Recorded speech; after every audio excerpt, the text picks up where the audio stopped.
Hello students, welcome to get set learn academy once again. तो इस video में हम लोग क्वेश्चंस को सॉल्व करेंगे केमिस्ट्री का। जो मोल कॉन्सेप्ट लास्ट टाइम हम लोग जो मोल कॉन्सेप्ट के बारे में पढ़े हैं, relative density, relative vapour density, ये सब सारा चीज़ जो पढ़े हैं, एवोगाड्रोस नंबर, लॉ, उस सब से रिलेटेड क्वेश्चंस को सॉल्व करेंगे। जो आपका बुक का एक्सरसाइज नंबर 5B होगा। चैप्टर 5 में मोल कॉन्सेप्ट और स्टोइकियोमेट्री है, तो एक्सरसाइज 5B है ना। हम एक बार देख लेते हैं। हाँ, एक्सरसाइज 5B है, तो वो आपको ध्यान में रखना है और उसी को हम लोग सॉल्व करेंगे। एक एक करके क्वेश्चंस को सॉल्व करते जाएंगे, हर वो क्वेश्चंस को समझेंगे और फिर उसका सॉल्यूशंस बनाएंगे, ठीक है। ताकि आपके एग्जाम के लिए एक अच्छा प्रैक्टिस आपको मिल जाए। आपको सिर्फ ये करना है, आप प्रैक्टिस कर लीजिए। आप ही के लिए बना रहे हैं तो आप प्रैक्टिस कर लीजिएगा, तो आपके एग्जाम के लिए हेल्पफुल हो जाएगा, ठीक है। चलिए, तो हम लोग क्वेश्चंस को सॉल्व करते हैं।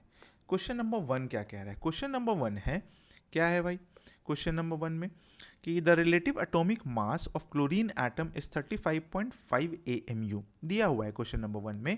एक्सरसाइज 5B है, ठीक है, हम यहाँ पर लिख दे रहे हैं भाई। हाँ, आप एक्सरसाइज 5B ध्यान में रखिएगा, है ना। एक्सरसाइज 5B है। तो the relative atomic mass of chlorine atom is 35.5 AMU, explain this student. मतलब बोला जा रहा है relative atomic mass chlorine atom का 35.5 है, आपको इसको एक्सप्लेन करना है। ये क्या बता रहा है? अब देखिए, हम लोग पहले भी पढ़ चुके हैं कि बहुत सारा ऐसा चीज़ जो होता है ना, रिलेटिव एटॉमिक मास है, चाहे जो एटॉमिक मास होता है ना, वो किस चीज़ से रिलेटेड होता है? वो एक वेटेड एवरेज होता है, जिसका जैसे बहुत सारा चीज़ होता है ना, जैसे क्लोरीन मान लेते हैं। क्लोरीन है, चाहे आपका हाइड्रोजन है, चाहे कार्बन है, ये सब का आइसोटोप्स होता है। तो उस आइसोटोप्स के बेसिस पर उसका जो मास जो होता है ना आइसोटोप्स का, उसका एवरेज हम लोग फाइंड करते हैं इन द रेशियो। अब इन द रेशियो कहने का मतलब बोल सकते हैं जैसे क्लोरीन का है, तो क्लोरीन का जो रेशियो जो होता है ना वो आइसोटोप्स का, वो होता है, पेन क्यों नहीं चल रहा है, हाँ, वो होता है 3:1 में। तो 3:1 में, तो हम लोग इसी से हम लोग ये 35.5 निकालेंगे। देखते हैं क्या आता है, कैसे आता है, ठीक है। अब जैसे अगर क्लोरीन का बात किया जा रहा है, तो हम लोग क्लोरीन एटम का ले रहे हैं, है ना, क्लोरीन एटम का। तो क्लोरीन एटम का अगर हम लोग बात कर रहे हैं, तो क्लोरीन एटम का दो आइसोटोप्स, कौन कौन सा आइसोटोप्स होता है? एक होता है क्लोरीन 1735 और एक होता है क्लोरीन 1737, ये होता है। तो अगर हम, और ये 3:1 में डिस्ट्रीब्यूटेड होता है, तो अगर इसका हम लोग एवरेज रिलेटिव एटॉमिक मास निकालते तो क्या हो जाएगा भाई? 35 इंटू 3 और प्लस 37 और इंटू 1, और बाई कितना हो जाएगा हमारा? 4, 3 और 1 4, ये टोटल हो गया। तो अगर इसको सॉल्व करते हैं तो हमारा कितना आ जाएगा भाई? 5 तिया 15 के 5, बाकी हाथ में 1 और 3 तिया 9 और 1 10 और प्लस 37 और बाई 4, ये हो गया हमारा 7 5 12 और 10 3 13 और 1 14/4। अगर हम लोग इसको सॉल्व करते हैं आता है 35.5, ठीक है। तो ये 35.5 जो है वो मेरा क्या है? वो है एवरेज, बोल सकते हैं उसको, क्या बोल सकते हैं? Average relative atomic mass of chlorine. तो इस स्टेटमेंट से ये पता चलता है कि ये दो आइसोटोप्स को मिलाकर हम लोग को बताया गया है, ठीक है। The relative atomic mass of chlorine atom is 35.5 AMU, explain this statement, उसको हम लोग ऐसे बोल सकते हैं, ठीक है। समझ में आ गया होगा आपको। चलिए, नेक्स्ट क्वेश्चन, इसको हम मिटा देते हैं ना, क्योंकि क्वेश्चन यहीं पर है मेरा, तो हम लोग क्वेश्चंस को आप क्या कीजिएगा ना, फटाक से स्क्रीनशॉट ले लीजिएगा। हम एक बार और लगा देते हैं ताकि आप स्क्रीनशॉट ले लीजिए, ताकि आपको कोई भी प्रॉब्लम ना हो, है ना। चलिए, अब आते हैं इसी का नेक्स्ट में, क्या है? What is the value of Avogadro number? अब वैल्यू ऑफ एवोगाड्रो नंबर सबको पता होता है, क्या होता है भाई? 6.022 इंटू 10⁻23, है ना, 23 पार्टिकल्स। अब इसमें तो और कुछ नहीं बोला, तो हम लोग पार्टिकल्स लिख देते हैं सीधा, ध्यान में रखिएगा, जिसको हम लोग Na से भी डिनोट करते हैं, और यही होता है हमारा एवोगाड्रो नंबर। क्या होता है? यही हमारा एवोगाड्रो नंबर होता है ना। तो ये ध्यान में रखने वाली चीज़ है। What is the value of molar volume of a gas at STP? अब गैस मोलर वॉल्यूम कितना होता है भाई? तो 22.4 डेसीमीटर क्यूब, या तो इसको लीटर भी बोल सकते हैं, और 22,400 सेंटीमीटर क्यूब होता है, जो कि होता है हमारा मिलीलीटर में। और ये सब सारा क्या होता है? STP पर होता है। तो स्टैंडर्ड टेम्परेचर प्रेशर आपको ध्यान में रखना होगा, ठीक है। तो ये क्वेश्चन नंबर 1 में इतना सारा था, ये हम आपको समझा दिए, ठीक है। चलिए, क्वेश्चन नंबर 2 में आते हैं। क्वेश्चन नंबर 2 क्या कहता है? अब देखिए 2 में पूरा का पूरा थ्योरी है, ये ऑलरेडी हम इसके लिए स्पेसिफिक वीडियो बना चुके हैं, ठीक है। हम यहाँ पर लिख तो दिए हैं सारा का सारा डेफिनेशन, बट इसके लिए स्पेसिफिक वीडियो बना दिया। अगर वो आप वीडियो देख लीजिएगा तो आपको ऑलरेडी सबका सब समझ में आ जाएगा, बट फिर भी हम एक बार क्या करते हैं, थोड़ा सा रिपीट कर देते हैं, एक्सप्लेन कर देते हैं जल्दी सा। इसमें बोला जा रहा है क्या, डिफाइन और एक्सप्लेन द टर्म्स। क्या है? सबसे पहला वेपर डेंसिटी। तो क्या होता है? Vapour density is defined as the ratio between the masses of equal volume of gases. Already formula लिखे थे, पूरा का पूरा एक स्लाइड में चला था। इक्वल वॉल्यूम ऑफ गैसेस और vapours and hydrogen under the same condition of temperature and pressure. ठीक है, मतलब यह रेशियो किसका है भाई? Ratio between the masses of equal volume of gases और फिर हाइड्रोजन का, है ना, and hydrogen under the same condition, मतलब हाइड्रोजन को बेस मानकर सॉल्व किया जाता है इसको। तो ये हो गया हमारा वेपर डेंसिटी का। मोलर वॉल्यूम क्या होता है? The molar volume of a gas is the volume occupied by 1 gram molecular mass और by 1 mole of the gas at STP. It is equal to 22.4 decimetre cube. ये भी हम लोग समझ चुके हैं ऑलरेडी पीछे के वीडियो में, है ना। उसी तरीके से रिलेटिव एटॉमिक मास अलग से बताए हैं, रिलेटिव मोलिकुलर मास अलग से बताए, एवोगाड्रो नंबर ऑलरेडी पता है, ग्राम एटॉमिक ग्राम एटम वो भी है, और मोल, ये सब सारा चीज़ हो चुका है। तो हम इस पर बहुत ज़्यादा टाइम ना देते हुए, ये थ्योरी है, आप इसको एक बार जरूर पढ़ लीजिएगा, यहाँ से 1-2 क्वेश्चन आ ही जाएगा, कोई ना कोई डेफिनेशन आ जाएगा, चाहे वेपर डेंसिटी का, चाहे मोल का, ये सब चीज़ आ जाता है। चलिए आगे बढ़ते हैं। आगे क्या है, ये चीज़ भी हम समझा चुके हैं, एवोगाड्रोस लॉ का application. What are the main application of the Avogadro's law? Already video में डिस्कशन किया जा चुका है। The application of Avogadro's laws are it explain Gay Lussac law, it predicts atomicity of gases, it determines the molecular formula of gases. सबका example देते के बताए हैं। It determines the relationship between molecular mass and vapor density, and it gives the relationship between the gram molecular mass and gram molar volume. ये सारा का सारा चीज़ discuss किया जा चुका है पर्टिकुलर वीडियो में, ठीक है ना। पीछे जो लास्ट वीडियो है ना, उस वैसे तो हम उस वीडियो का लिंक हम इसका डिस्क्रिप्शन में डाल देंगे, बट आप लोग जाकर देख लीजिएगा, ठीक है। अगर डिस्क्रिप्शन में मिल ही जाएगा आप लोगों को, कोई प्रॉब्लम नहीं होगा। अगर नहीं भी तो आप वहाँ जाकर देख लीजिए, ठीक है। क्वेश्चन नंबर 4 में आते हैं। अब आते हैं यहाँ से, कैलकुलेशन यहाँ से होगा एक्चुअल में, बनाना पड़ेगा, समझाना पड़ेगा आपको। क्वेश्चन में क्या कह रहा है भाई? क्वेश्चन में कहा जा रहा है कैलकुलेट द रिलेटिव मॉलिक्यूलर मास। हम लोग को रिलेटिव मॉलिक्यूलर मास फाइंड करना है ना। तो एक एक करके हम लोग जितना भी कंपाउंड यहाँ पर दिया हुआ है सबका रिलेटिव मॉलिक्यूलर मास फाइंड करेंगे। सबसे पहला आता है मेरा, क्या है, अमोनियम क्लोरोप्लैटिनेट NH4 PtCl6, ठीक है, यहाँ पर दिया हुआ है। तो एक बार बनाएंगे, आप स्क्रीनशॉट ले लीजिएगा, चाहे अगर आप साथ में बना रहे तो भी अच्छा है, फिर इसको रब कर देंगे, फिर दूसरा बनाएंगे, है ना। तो सबसे पहला क्या है हमारा, अमोनियम क्लोरोप्लैटिनेट। तो अमोनियम क्लोरोप्लैटिनेट को सॉल्व कर लेते हैं। अब देखिए इसमें फॉर्मूला मेरा क्या है, फॉर्मूला हम लिखते हैं NH4 होल 2 है, फिर प्लैटिनम है, और फिर क्लोरीन 6 है। मतलब अब अलग अलग निकालते हैं। नाइट्रोजन मेरा कितना है, नाइट्रोजन है × 2, ठीक है, ये हो गया।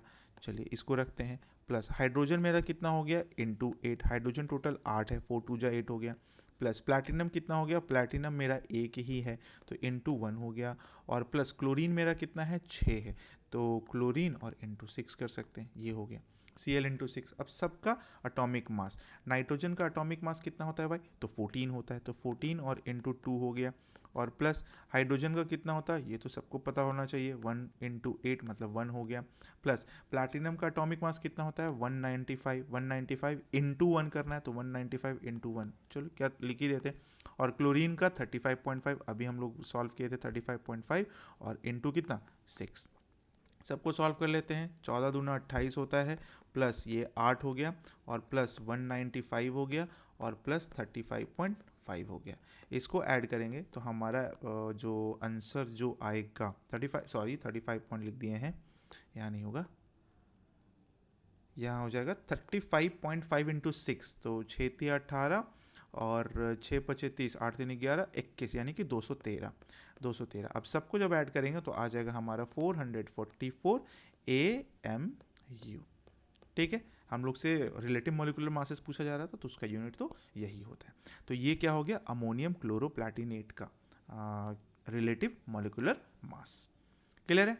चलिए अब आगे बढ़ते हैं। अब नेक्स्ट क्या है भाई, इसको मिटा देते हैं। चलिए नेक्स्ट में है पोटेशियम क्लोरेट, जिसका मॉलिक्यूलर फार्मूला दिया हुआ है KClO3। तो KClO3 इसका हम लोग फाइंड करेंगे।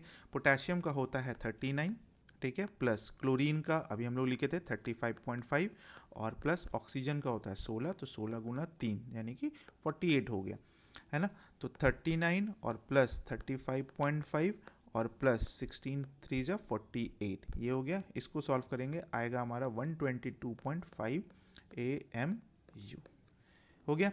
चलिए उसके बाद क्या है, CuSO4 इंटू 5H2O, यहाँ पर बना लेते हैं।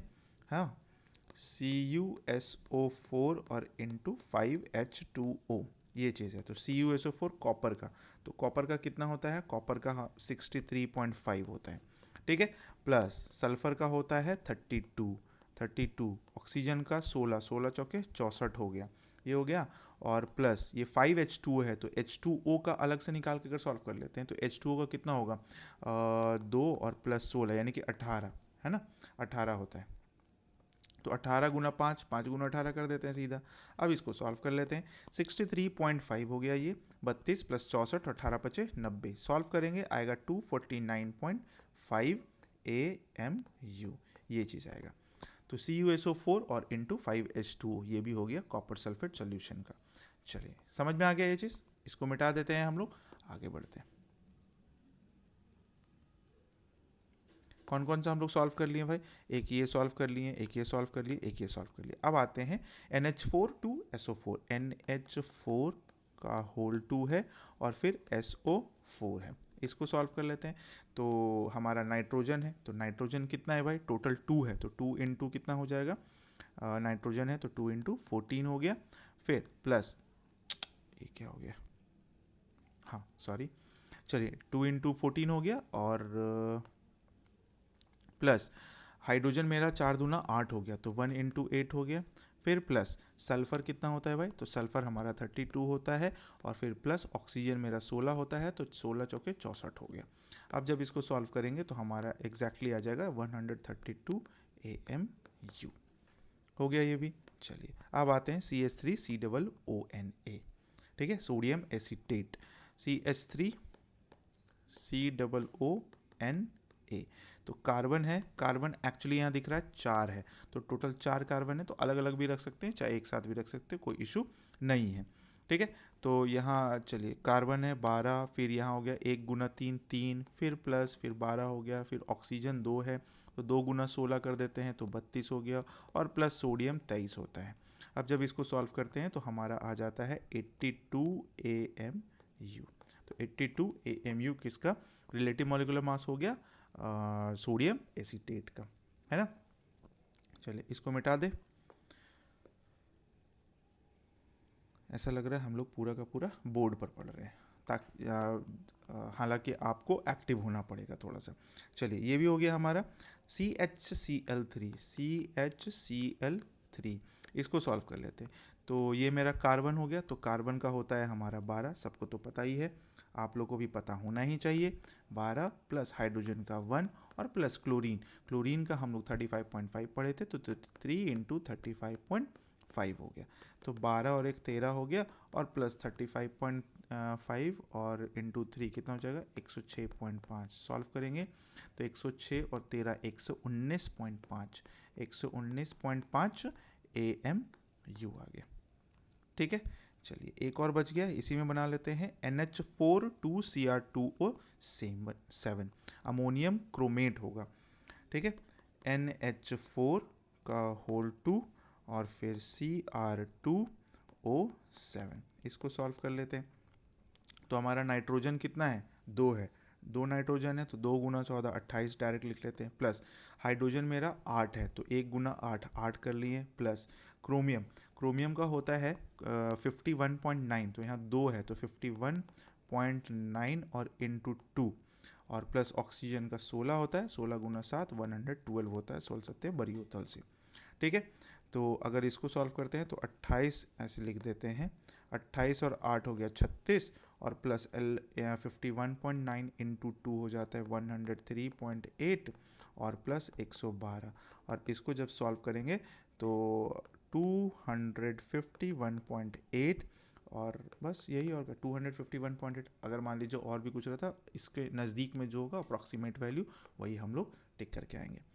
ठीक है, तो देखिए ऐसे ही फाइंड करना पड़ता है। अब देखिए कोई ज़रूरी नहीं है कि आपको पूरा का पूरा याद करना पड़े, याद रखना पड़े। आप 30 तक 40 तक अगर पीरियोडिक टेबल आपको याद है तो भी चलेगा।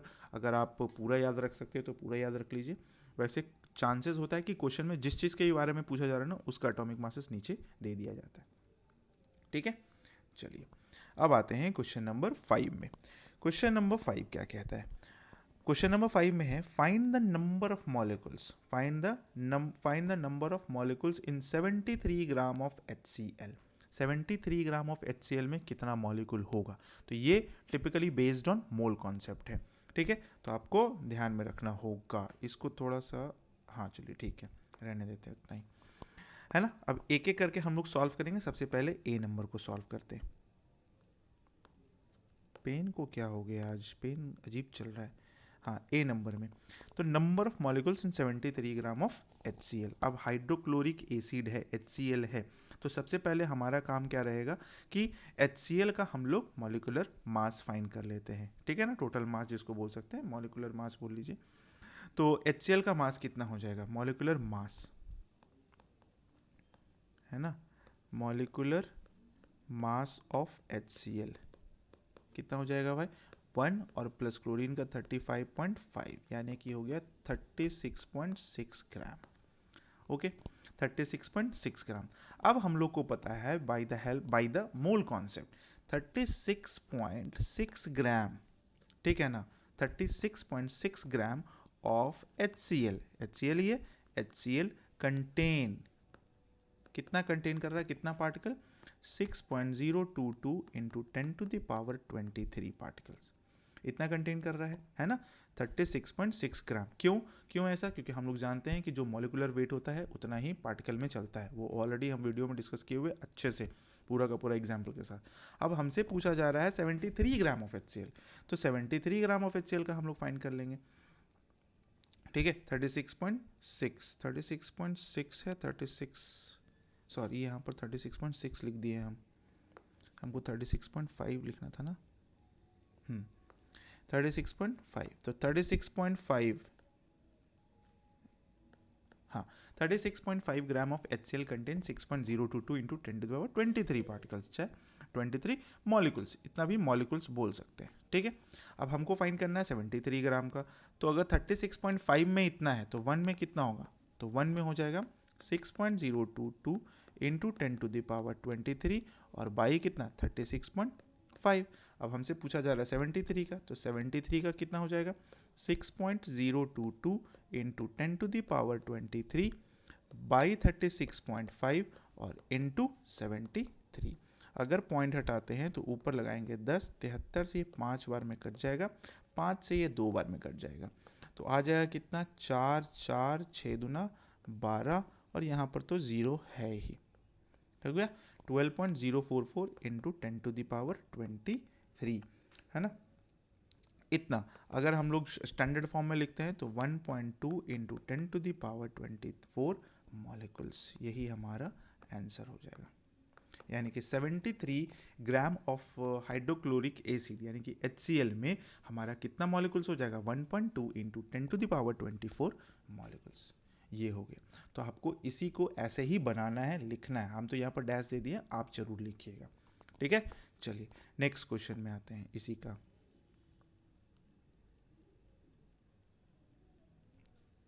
नेक्स्ट क्या है? Weight of 0.5 mole of O2। हमको बताना है 0.5 मोल ऑफ O2 में O2 का कितना वेट होगा। तो हम लोग सबसे पहले O2 को लेके चलते हैं। तो O2 का अगर हम लोग फाइंड करते हैं 1 मोल ऑफ O2 कितना होगा भाई? तो O2 का मॉलिकुलर वेट हो जाएगा 2 गुना 16, 16 गुना 2 हो गया, यानी कि 32, है ना। तो हमसे पूछा जा रहा है 0.5 का, तो हम लोग बोल सकते हैं ना 1 mole of O2, 1 mole of O2 weighs कितना? वेज 32 ग्राम, है ना। 1 मोल ऑफ O2 वेज 32 ग्राम, तो 0.5 मोल में कितना होगा? 32 और बाई कितना? 32 और बाई 1 और इंटू 0, 32 इंटू 0.5 डायरेक्ट कर देते। तो कितना हो गया, पॉइंट हटा, नीचे 10 आया, 5 2 जा 10 हो गया, 2 16 जा 32, यानी कि 16 ग्राम आंसर हो गया हमारा। अब देखिए यहाँ 1 मोल ऑफ O2 में 32 ग्राम हो रहा है, तो आधा में कितना होगा, 16 ग्राम ही होगा, एज बट ऑब्वियस, है ना। चलिए ये भी समझ में आ गया क्वेश्चन ऐसा ही है, छोटा छोटा रहता है बट कॉन्सेप्ट बहुत ज़्यादा है, बहुत डीपली घुसा देता है कभी कभी। नेक्स्ट क्वेश्चन में आते हैं। नेक्स्ट क्वेश्चन क्या बोल रहा है, number of molecules in 1.8 gram of H2O। अब H2O में आते हैं, तो H2O इसका कितना हो गया भाई, तो 1 इंटू 2 और प्लस 16, यानी कि कितना हो गया, 18 ग्राम, है ना, 18 ग्राम हो गया। अब नंबर ऑफ मॉलिक्यूल्स पूछा जा रहा है हमसे, तो 18 ग्राम में कितना होगा, सोचने वाली चीज़ है। अगर आप मोल कॉन्सेप्ट ध्यान में हम करा दे रहे हैं कि जितना भी मॉलिकुलर मास होता है वो is equal to 6.022 into 10⁻23 particles होता है ना। तो ये अगर 18 ग्राम है, तो 18 ग्राम H2O में नंबर ऑफ पार्टिकल्स कितना है, number of particles Avogadro number इतना है, यानी कि 6.022 इंटू 10⁻23 पार्टिकल्स, है ना। जब मॉलिक्यूल्स जो भी क्वेश्चन में दिया हुआ है इतना मॉलिक्यूल्स हो गया, तो 1 में कितना होगा, 1.8 में कितना होगा, तो 1 ग्राम में कितना होगा, 6.022 इंटू 10⁻23 और बाई 18। और उसी तरीके से अगर 1.8 में फाइंड करना है तो ये कितना हो जाएगा, 6.022 इंटू 10⁻23 और बाई 18 और इंटू 1.8। यूनिटरी मेथड आप लोग बनाते होगा ना, पहले बचपन में भी बनाए होंगे बहुत सारा। 10 18 से 18 कैंसिल हो गया, ठीक है, पॉइंट नीचे लगा, 4 0 आ गया, तो 0.6 हो गया, 022 इंटू 10⁻23, ठीक है। अगर हम लोग डेसिमल को लेकर आते हैं इधर, तो 6.022 इंटू 10⁻22 ही हो जाएगा, चाहे इससे एक काट देंगे तो भी मेरा आंसर वही आने वाला है, ठीक है। तो 6.022, अब राउंड फिगर में अगर मान लीजिए 6.02 लिखता है या 6.2 लिखता है, वो देखने वाली चीज़ है ना। तो ये हो गया हमारा कौन सा, सी भी बन गया, ए बन गया, बी बन गया और सी भी बन गया। चलिए अब हम लोग आते हैं डी में। डी क्या कह रहा है हमारा क्वेश्चन में कह रहा है number of moles in 10 gram of CaCO3। तो CaCO3 को ले लेते हैं, तो ये कितना हो जाएगा, कैल्शियम का होता है हमारा, अगर CaCO3 का अगर याद है हमको जहाँ तक, इसका 100 ग्राम होता है ना। चलिए कैल्शियम का निकाल लेते हैं। कैल्शियम का होता है 40 प्लस कार्बन 16 और प्लस ऑक्सीजन 48, 8 से नहीं 16 + 48, कार्बन 12 16 कैसे लिख दिया भाई, कार्बन 12 और प्लस 48, तो 8 2 10, ये हो गया हमारा 100 ग्राम, ठीक है। अब 100 ग्राम में कितना मोल्स होगा, 100 ग्राम में नंबर ऑफ मोल कितना होगा, 1 होगा, तो ऐसा लिख सकते हैं 100 gram of CaCO3 is equal to कितना हो गया, 1 मोल, है ना। तो 1 ग्राम में कितना होगा भाई, CaCO3 में 1/100 मोल होगा या नहीं होगा, हमसे पूछा जा रहा है कितना, 10 ग्राम में, तो 10 ग्राम में कितना हो जाएगा, 1/100 और इंटू 10, 0 0 कैंसिल हो गया, तो 0.1 मोल हो गया, 0.1 मोल आंसर आ गया, ठीक है। चलिए हमारा डी भी हो गया। अब आते हैं क्वेश्चन नंबर ई में, इसी का समझ में आ गया। ई में क्या बोल रहा है, weight of 0.2 mole of hydrogen gas, H2 gas, तो H2 है, तो सबसे पहले H2 के बारे में जान लेते हैं क्या क्या होता है H2, है ना। हाँ, तो ये हो गया हमारा 1 इंटू 2, दैट मीन्स कि 2 ग्राम। हमको बताना वेट ऑफ 0.2 मोल, तो 1 मोल का 1 मोल वेट, बेस बोल सकते हैं, बेस इज इक्वल टू कितना ग्राम है, 2 ग्राम, है ना। 1 मोल वेस 2 ग्राम है, तो अगर हम लोग को 0.2 का फाइंड करना है, तो 0.2 मोल का कितना हो जाएगा, 2 और इंटू 0.2 डायरेक्ट लिख सकते हैं, 0.4 ग्राम आंसर हो गया, ठीक है। चलिए मूल कॉन्सेप्ट आसान है जरूर, थोड़ा सा कॉन्सेप्ट बेस्ड वाला, मतलब कंसेप्चुअल आसान है चलिए नेक्स्ट में आते हैं, number of molecules in 3.2 gram of SO2 का बात करते हैं। तो SO2 निकाल लेते हैं सबसे पहले, इसका सल्फर का होता है 32 और 16 दूना 32, इसका भी हो गया, तो हो गया टोटल 64 ग्राम। तो number of molecules in 3.2 gram of SO2। अब हम बोल सकते हैं 64 ग्राम SO2 में नंबर ऑफ मॉलिक्यूल्स कितना होता है 6.022 और इंटू 10⁻23 मॉलिक्यूल्स, है ना, ये इतना मॉलिक्यूल्स हो गया। तो 1 ग्राम में कितना हो जाएगा, 1 ग्राम SO2 में कितना हो जाएगा 6.022 इंटू 10⁻23 और बाई 64।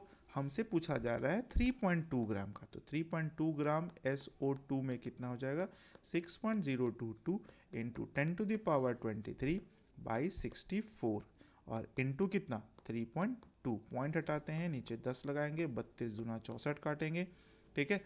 और भी इसको सॉल्व कर सकते हैं, 2 से काट ही देते हैं, 2 3 6 हो गया, 0 हो गया, 2 एकन 2, 2 एकन 2 हो गया। तो 3.011 इंटू इसका 1 0 से ये कटेगा तो 22 बचेगा, तो 10⁻22 3.011 10⁻22 लिख लीजिए, चाहे अप्रॉक्स लिख लीजिए 3 इंटू 10⁻22 मॉलिक्यूल्स हो गया, ठीक है। तो ये हमारा ये भी क्वेश्चन सॉल्व हो गया। इसी टाइप का क्वेश्चन पूछ लेता है आपका 1 नंबर 2 नंबर 3 नंबर, जिसमें भी पूछ सकता है, ये आपसे पूछा जा सकता है। क्लियर है? चलिए नेक्स्ट क्वेश्चन में आते हैं। नेक्स्ट क्वेश्चन क्या कहता है, क्वेश्चन नंबर 6 में क्या कह रहा है। क्वेश्चन नंबर 6 कर रहा है which are the following would weigh most, मतलब कौन सा ऐसा है जो सबसे ज़्यादा भारी है। तो भारी रहने के लिए हम लोग को सबका ये फाइन करना पड़ेगा, क्या बोलते हैं, वेट फाइन करना पड़ेगा। तो 1 मोल ऑफ H2O है, तो H2O निकाल लेते हैं ना। तो H2O का सॉरी पेन चेंज कर लेते हैं, हाँ। तो 1 मोल ऑफ H2O है, तो H2O का कितना हो जाएगा 1 इंटू 2 और प्लस 16 यानी कि 18 ग्राम, ठीक है। CO2 का कितना हो जाएगा भाई, तो 12 और प्लस 16 दूना 32, 32 और 12 हो गया कितना 2 2 4 और 3 1 4 44 ग्राम। चलिए NH3 का नाइट्रोजन का होता है 14 और प्लस हाइड्रोजन का 1 इंटू 3 3 हो गया, 14 3 17 ग्राम हो गया। और फिर कार्बन मोनोऑक्साइड का हो गया 12 हो गया कार्बन का, और ऑक्सीजन का हो गया 16, 12 और 16 कितना हो गया 28 ग्राम हो गया। अब आप बताइए देख के कि इसमें से कौन ज़्यादा भारी होगा। तो ऑब्वियस सी बात है कि कौन भारी होगा, CO2 इज़ हैवियर, है ना, ये ज़्यादा हैवियर होगा।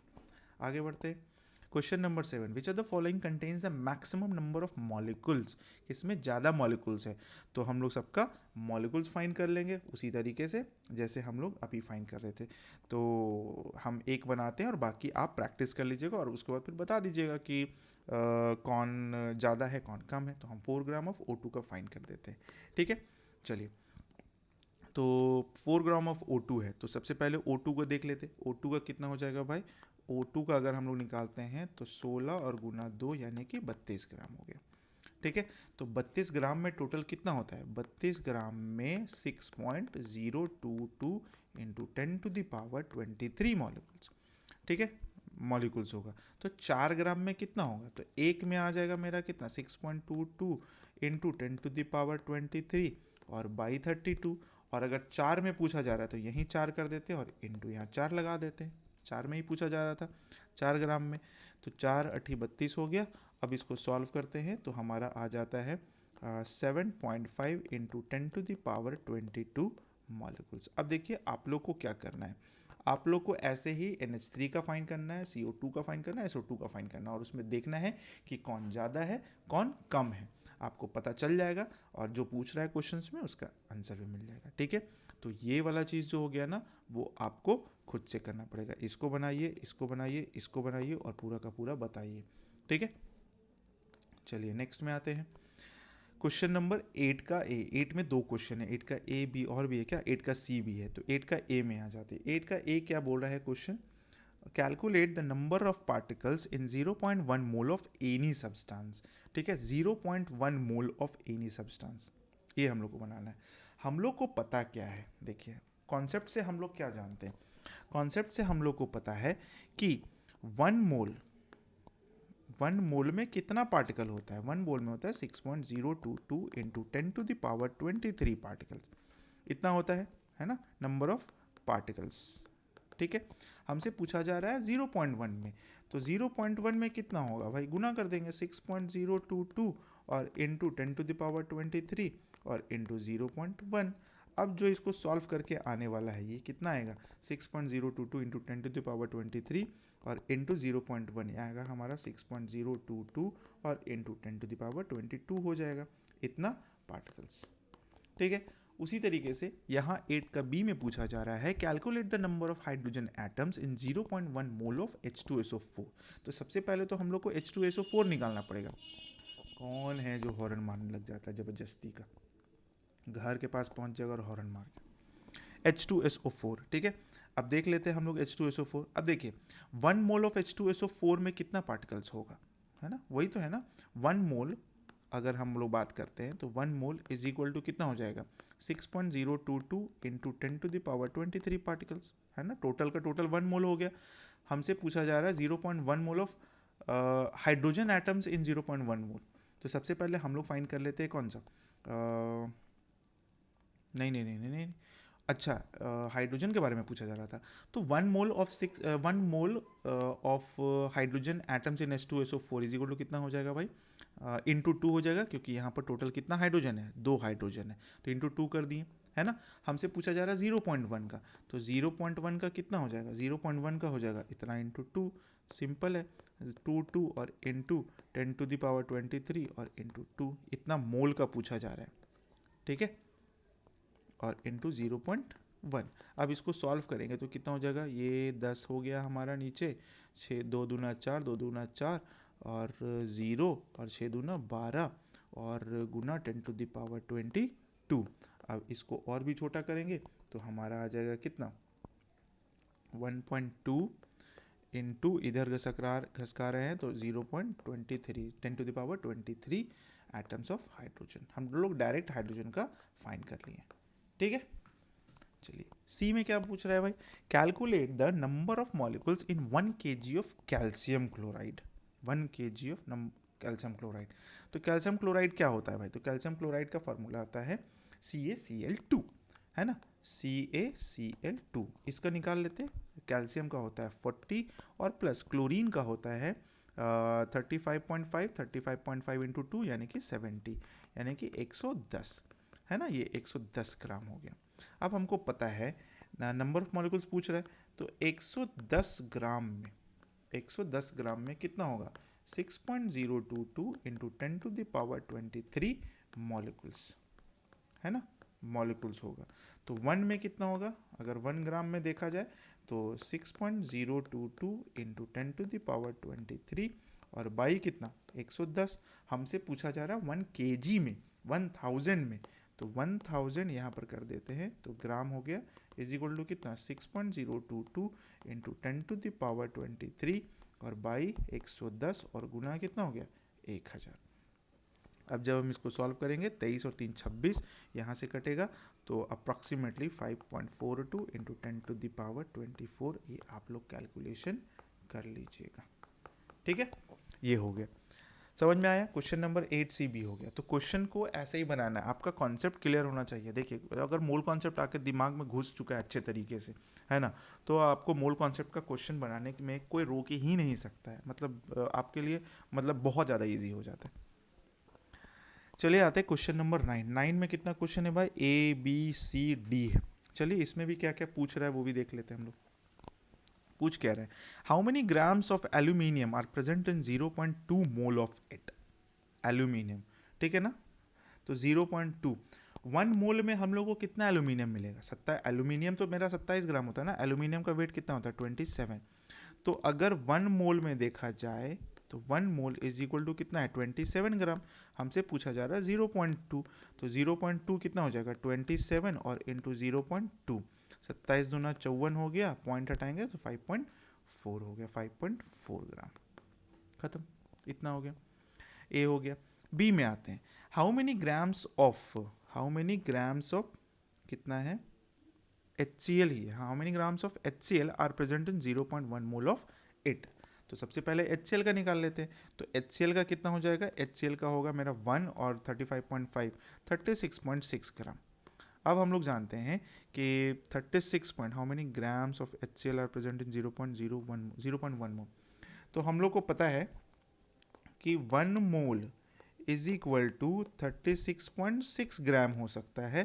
तो 0.1 मोल कितना होगा, तो 0.1 मोल इज इक्वल टू 36.6 और इंटू कितना 0.1, तो ये हो जाएगा हमारा कितना भाई, पॉइंट हटेगा तो 3.65 ग्राम हो गया।